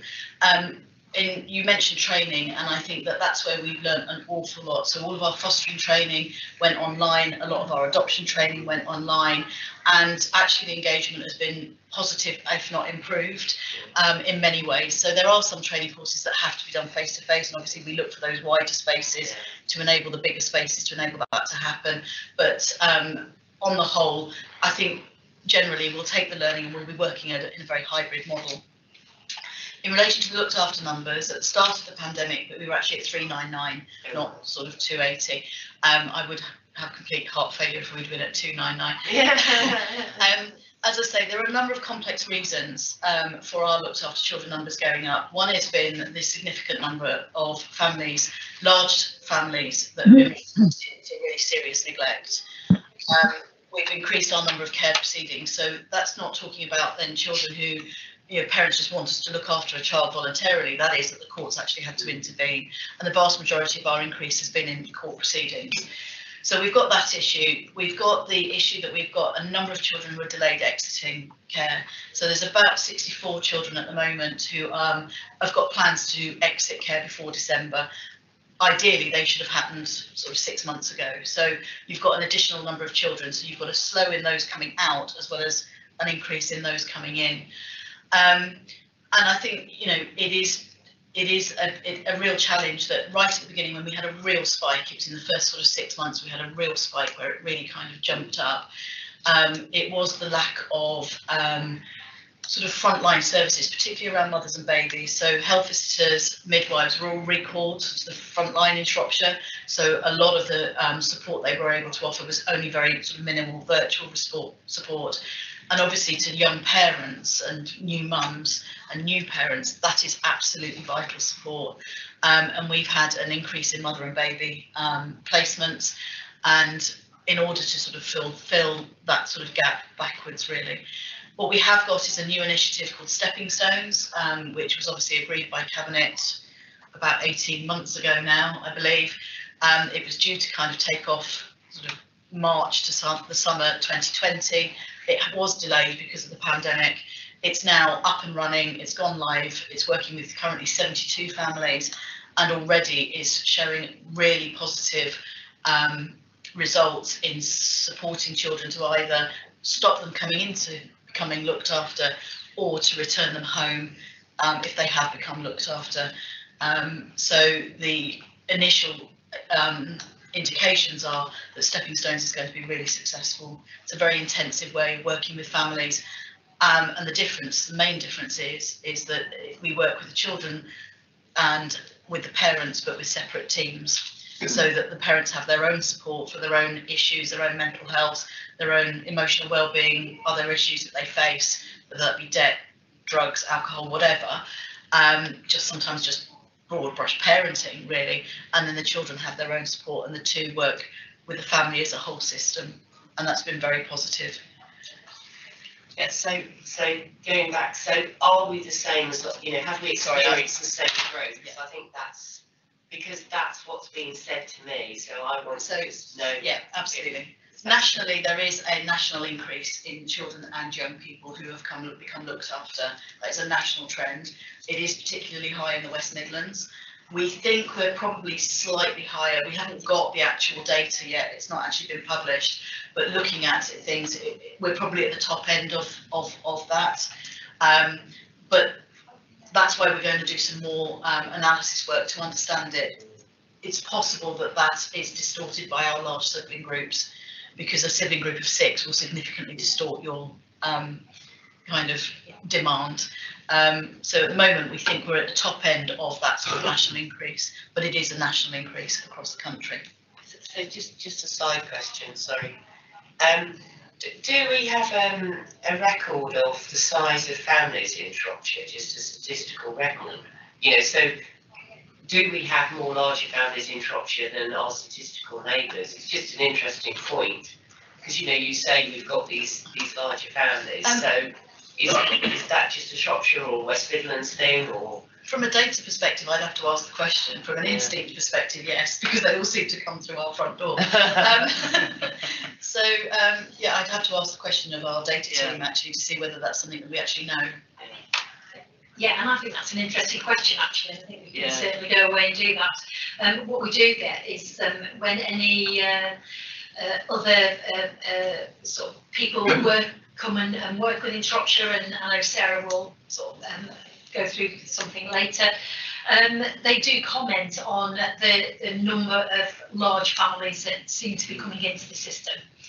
So regardless of, you know, how comparative the size of families are with other local authorities, we do seem to be bringing in more bigger groups of siblings than our counterparts. So when you, sorry, Karen, when you look into this statistically for the perhaps performance-related figures with Oldham, perhaps you could base it on households, look into the size of the households, but actually get the household numbers, because I think that would give you a fairer comparison. Because obviously, if you live in London, you perhaps can afford to have less children, you haven't got space, as opposed to. Yeah, no, it's a good point. Yeah, thanks. we'll take that one.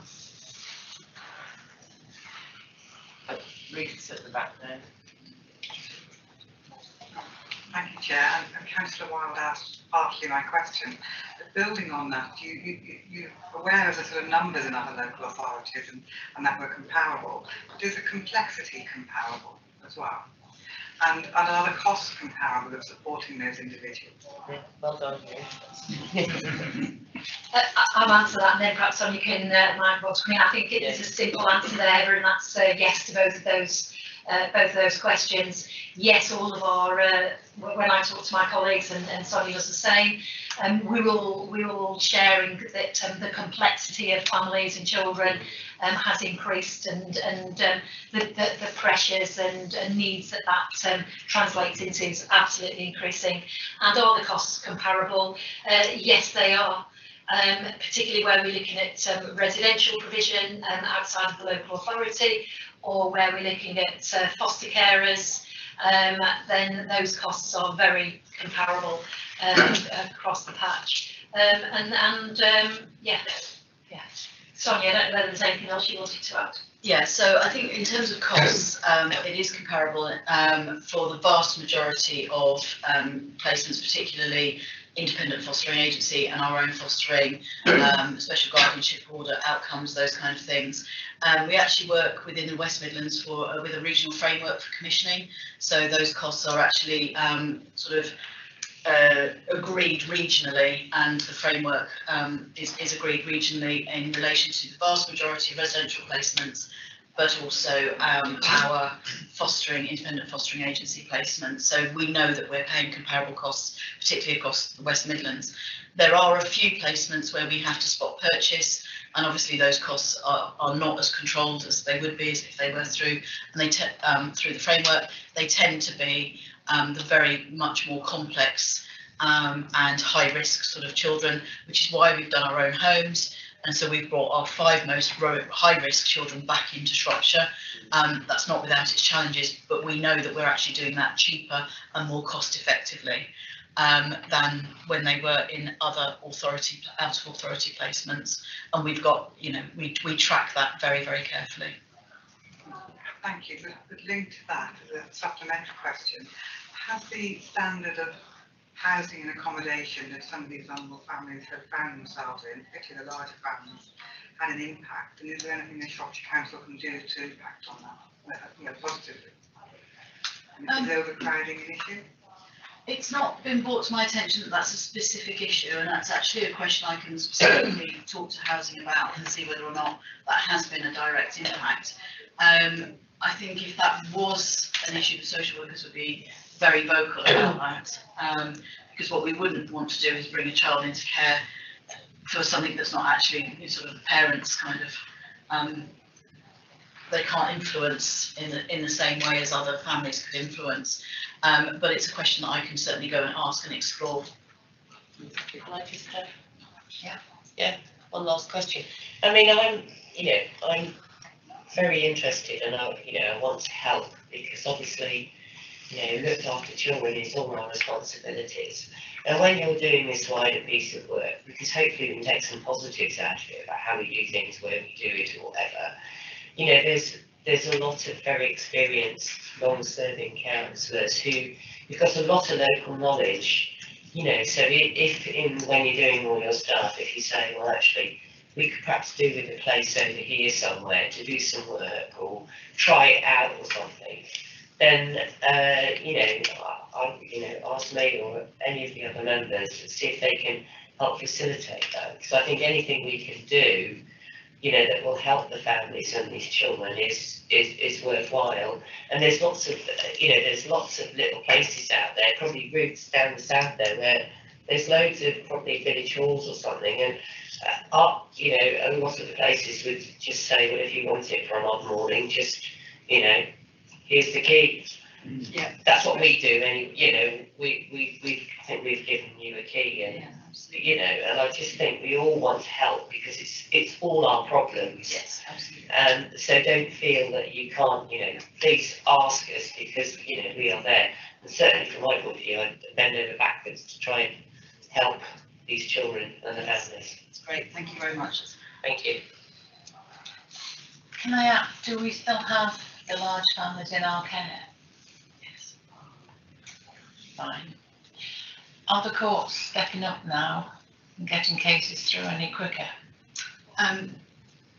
Quicker, no. Finding solutions, yes. Working together, yes.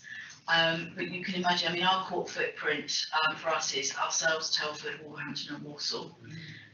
So it's a very busy, sort of court area. There was a lot of backlog to catch up on. To be fair to the courts, they caught up on the hearings that had got behind schedule by December of last year, but there is still a lot of work in the system. So we're currently working with Telford, Walsall, Wolverhampton courts and CAFCAS, because that's a key partner, the Children's Guardians, to try and prioritise hearings, particularly those that are over 26 weeks and over 52 weeks. So 26 weeks is our target. We've got a large number that are over 26 weeks, and we've got some that are over 52 weeks. So there's a lot of collaborative working going on to try and make progress. But you can imagine that it's a really complicated scenario. So, for example, you're trying to get a parenting assessment done. You're using an independent social worker because that's what the courts ask for.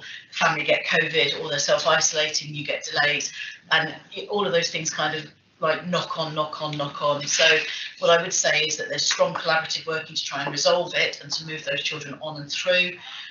We've got additional capacity that's been given to us for our court social workers. So we've got caseloads that are at a reasonable level and we're able to work them well and positively. But I think that's going to take about a good 12, possibly even 18 months to really get that backlog really through the system and children to the end point of their care plans. Because of course, as soon as a court order is made, that doesn't necessarily mean to say that's the end point of the care plan for the child or young person. No, that's the concern, because of the work I do with the fostering and adoption panels, which I have to say have reacted well. Going online, families seem very relaxed, sitting on the settee at home when you're asking them searching questions. No, it's worked. It's worked. I think that's one area where we were very surprised by the positivity of it, both the panel but also for the families' experience. Families seem to, they seem to be more relaxed, and they haven't got all the journey, have they? So, hey ho, things are changing everywhere. Chair. Yes. Councillor Lucas. Oh, sorry. Yes. Can I just ask you about the refuges and how many we actually have in Shropshire, and have they had these large families, and have they been able to help support families and stop them going into care, or how's that worked over the pandemic? So the refuges, the children, this is a public meeting, I can't go into a huge amount of detail, and I'd be really quite reluctant to, because I don't want to get to the point whereby you could actually identify a family. The refuge that we have has been extremely supportive. On the whole, they haven't had to have the large families. That's not the reason those children have come into care. And we've worked very closely with our domestic abuse colleagues through the pandemic to meet the needs of those families as best as possible. And that team has, and our housing team have been very creative, because I think at certain points the refuges have been full, and they've had to find alternative safe arrangements, and those needs have been met. I'm sorry to be a bit vague, but I've got to be really quite cautious. I just want to point out as well that the community review committees are doing a large piece of work focusing on domestic violence and the refuges. It's meeting in September. If you sort of are interested in what's, you're always more than welcome to attend. Okay. Any more comments or questions? Yes. Obviously, the officer can't tell us too much, but the feedback I get from over the years, from 2015, 2016, that it's been very positive, and refugees have come to us, and they've had very positive experiences. Probably not exactly what you're talking about, but they found employment, they've education, they've spoken our language, and I think they've assimilated really well. And I'm quite proud that Shropshire deal with this in such a way. Thank you. Thank you, Councillor Hardy. I think we're talking about two slides. Yeah. Yeah. I do understand what you're saying. It's nice to hear something positive. It absolutely is, and we call them unaccompanied asylum-seeking children, have settled and done very well, and we now have, I think we're one of the first local authorities in the country to have an unaccompanied asylum-seeking champion. So we actually employ one of our previously looked after unaccompanied asylum-seeking young people as an adult, who's now supporting social workers, and we are taking a number of children from the National Transfer Scheme. It was different, but I did say the way we deal with these things. Yes. And I understand exactly what you're talking about. But it's nice to give them a pat on the back, isn't it? Sorry, Karen, were you? I'm sorry, I thought you were thinking. Can I thank all the officers? Oh, we've got Just one more section. Oh, sorry. Shall I introduce this then? Yes, please. Chair? Okay, so just one last section to go, and this is a presentation by Sarah Hollinshead-Bland, who is the Shropshire Safeguarding and Community Partnership Business Board Manager. That's a big mouthful of her job title. But I think we talked here today about what we as a council, certainly in my directorate, have done. But if we're talking about children, then the involvement and engagement of some of our key stakeholders is really critical.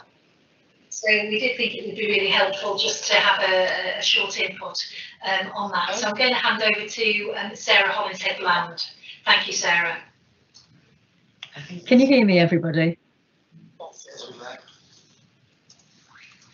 Hello, can you hear me? Daniel? Oh yeah, great, thank you. Good morning. I hope my internet connection lasts, and I am conscious of time, but I thought we all thought it would be really important for you to understand the role that Shropshire Safeguarding Community Partnership has played in our response to the pandemic. So just a little bit of background on the first bullet point. As we were implementing our new single governance structure for adult safeguarding, children's safeguarding and community safety, the pandemic hit us. That has slowed down our implementation of our governance structure, but we have now caught up and we are nearly there with that. But what did happen very quickly, and I must give credit to Sonia Miller for this, the change in practice from some of our organisations that we work with was very, very quickly identified and escalated to the Safeguarding Partnership. And as a result of that, we set up some interim meetings to provide partnership space, really, to discuss any challenging issues and provide a response to those. So we had fortnightly COVID partnership meetings, monthly COVID data set meetings, which have given us some really valuable learning. So if we can move on to the next slide, Daniel. So what we did quite quickly to respond to the needs of the workforce was set up a range of guidance documents to support practice. We produced the domestic abuse and COVID poster. There was clearly a lot of concern around domestic abuse becoming hidden, with people not being out and about. And we also did a very comprehensive piece of work to produce what we call our expected standards of service for safeguarding and community safety. Now, what that means is we worked with our partners to identify the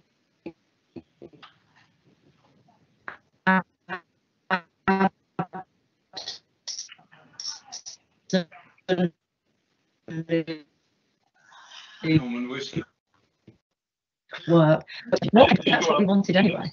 Whether can you hear me? No, we're having problems with it. Again, Karen. You can do it. I'll be quicker. Can we try again, Sarah, now? Okay, I'm hoping I'm back. Oh, I've just been asked to turn my video off. I'll do that, but I am still smiling at you. I can hear a laugh, so I think you can hear me. So that expected standards of service document was very important for us, and as a result of that, we've established a process now where organisations can talk to the partnership if they're planning or think they are in such circumstances that they're not going to be able to provide and meet the expected standards of service.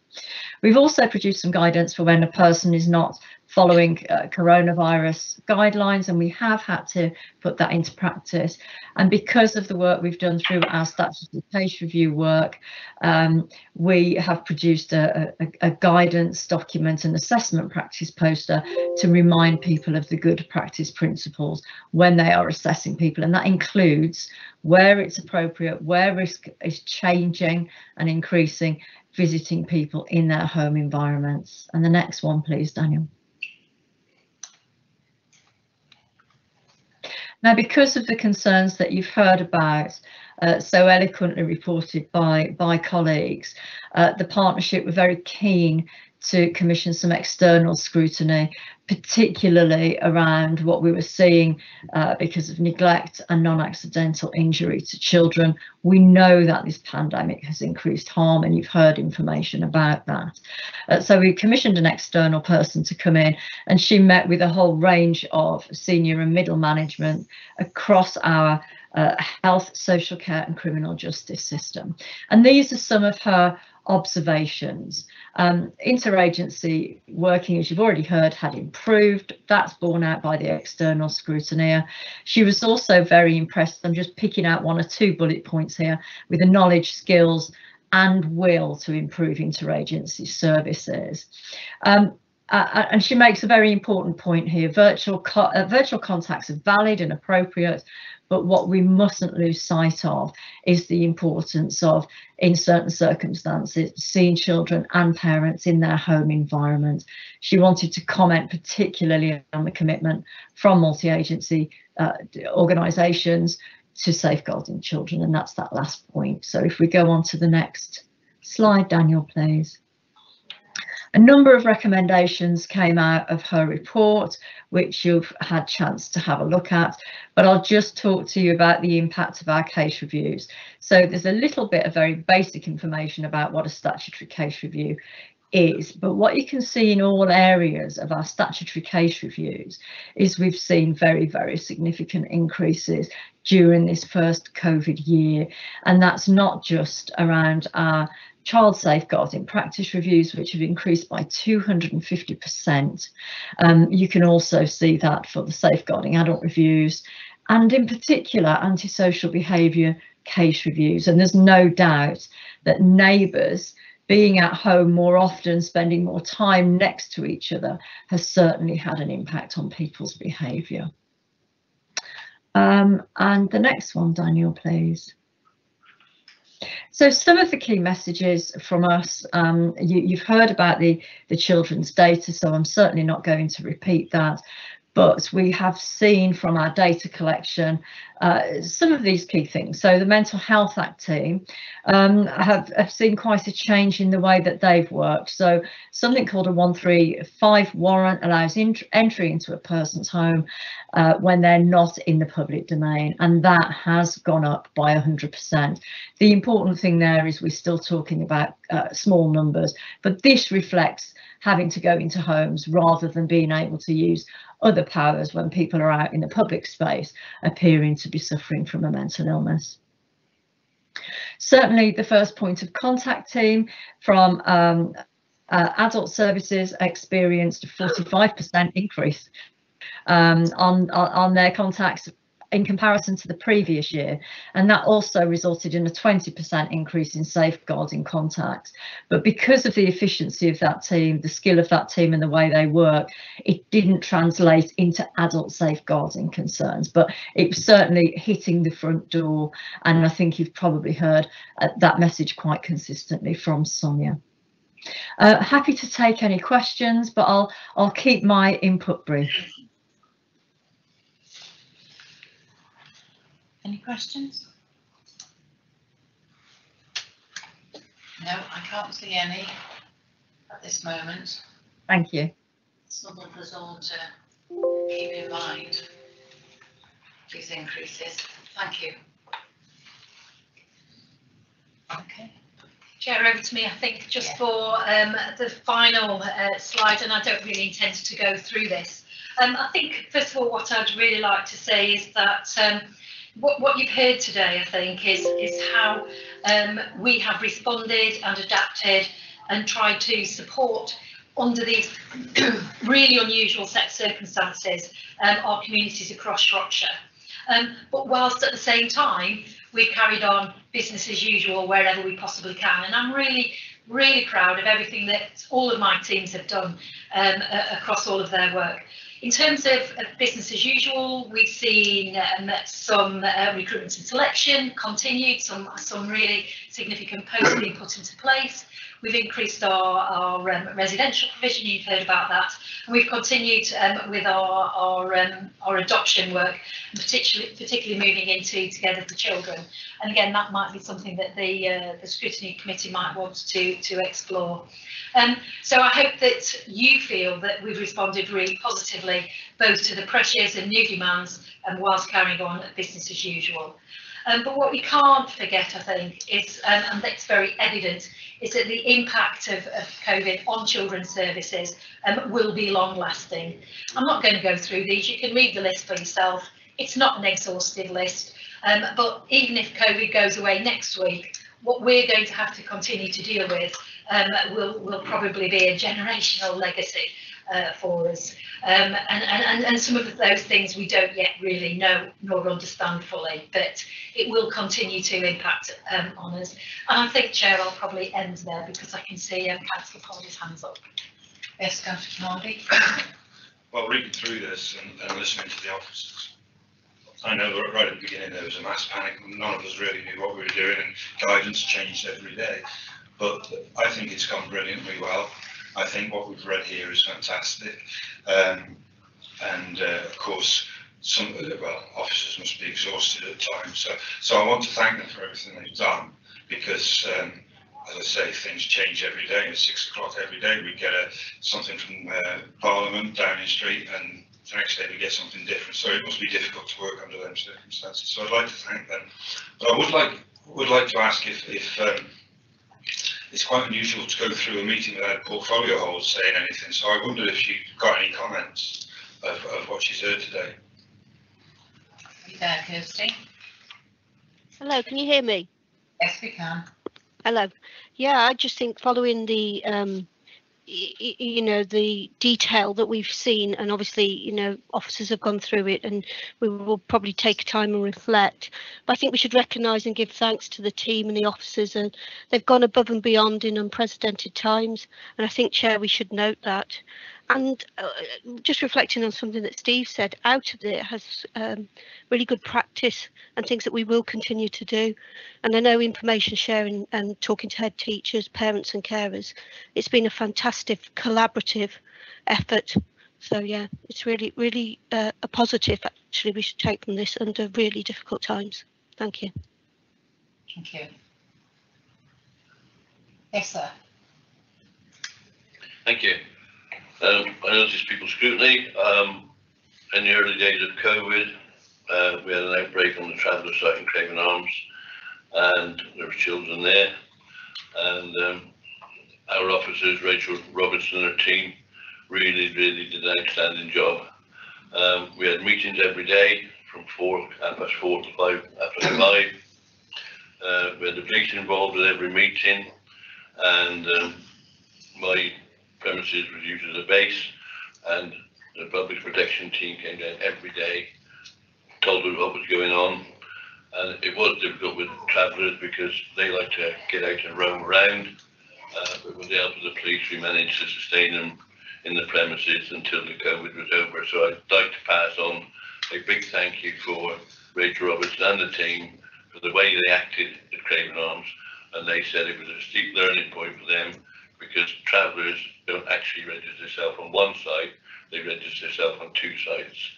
So we could ask the travellers register at Welshpool after Craven Arms, but they did say, oh, we're from Craven Arms, we're at Welshpool, and so we had about 23 cases that were handled, and it was handled expertise, and I'd like to thanks to the officers that handled the whole situation. It was a really great teamwork, and we come out of it really well. Thank you. Thank you. Could you pass that message on, please, to Rachel and the team? Before we finish, I'd like to make a recommendation from this committee that we give thanks to all our staff in Shropshire Council and Shire Hall, all those working from home, all those in school, because they've got a heck of a job going forward, there's no doubt about that, and all our foster carers and our adopted people. They all stepped up. We had a time when we had to call an emergency meeting to get some foster carers, and they were there for us. And I think, you know, people forget about how much this has affected the whole of our county. Older people as well, but I just worry for our children going forward. I really do, especially the ones that didn't perhaps get all the care, not the care at home, the help at home, and not through their own faults, but it's going to be a big job to bring these children, bring them on, but we will do, there's no doubt about it. We've got some excellent staff throughout Shropshire. So I'd just like that to go forward, if it's okay with everybody, as a recommendation, please. Yep. Thank you. Well, thank you to all the officers that have taken part today. I really have concerns, and I'm sure everybody else that's on the council did, and we've had a chance now to find out what's been going on. Some not so good, some really good new practices coming forward that I think is going to help everybody. So onwards and upwards, and as Councillor Wild said, if any councillors can help any of you, please ask the question, because we do know I have a lot of local knowledge. Perhaps we can find rooms for you, etc. Okay, that part of the meeting's closed. Thank you very much. And the next one is our work programme, which I think has quietly been changing through the meeting. So if you'd like to have a look at it now, just for now.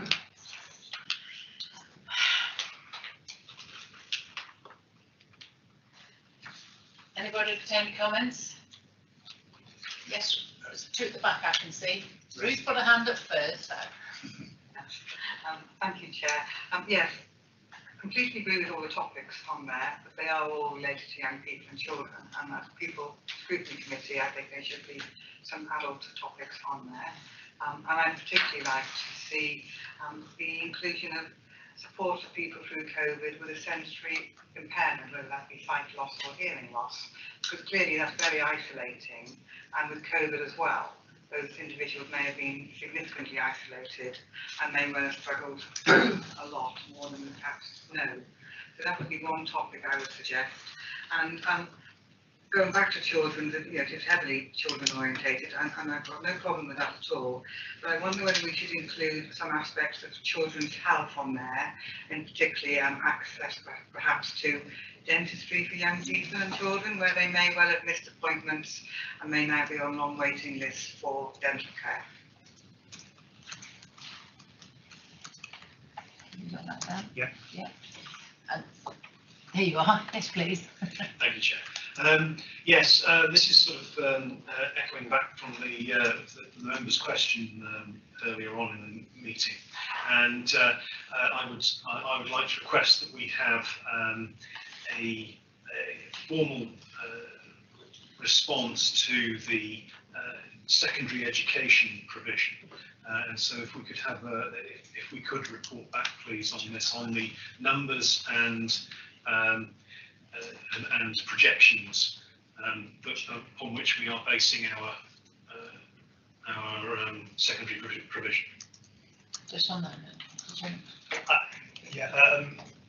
I think this is a topic I think a lot of elected members would like to look at. At the moment, within your member briefing programme for the year ahead, at the moment there's a session in December with Phil Wilson, who spoke to you earlier, about how school-based planning works. That's a briefing session rather than a scrutiny session.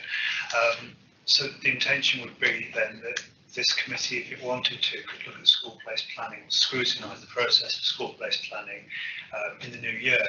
If the members are keen to do that sooner, I can rearrange that in a moment. It wouldn't be any work, but obviously that's a decision for you as a committee. Do you want to look at this? Do you want to look at it soon? Do you want to look at it in the new year?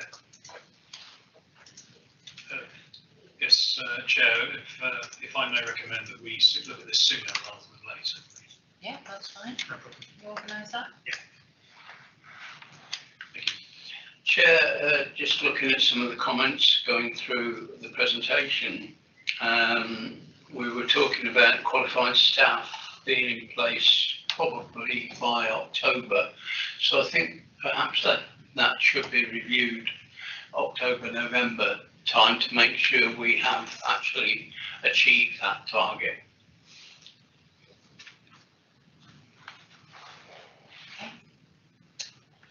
Yeah.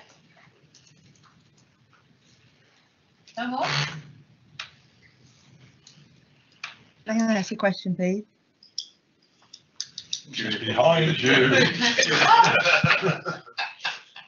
Give yourself a heart attack. Okay, I did join late. May I ask a question at this point about the work programme? Would that be okay? Yeah. So I'm Julia Buckley from Bridge North West. I'm just looking at the work programme, item number 2 around school exclusions. My question really, I don't know if it might fit better under the thing that Daniel just mentioned around school place planning, but I see under the school exclusions it's just requesting sort of a data trawl about numbers of exclusions and by age and how that compares. But really, I'd like to know the next level. So now there's a rule, which the 6-day rule is that once a child's been excluded for 6 days, we have a legal duty to provide them some educational provision. I'm aware that we don't, because we don't commission enough places.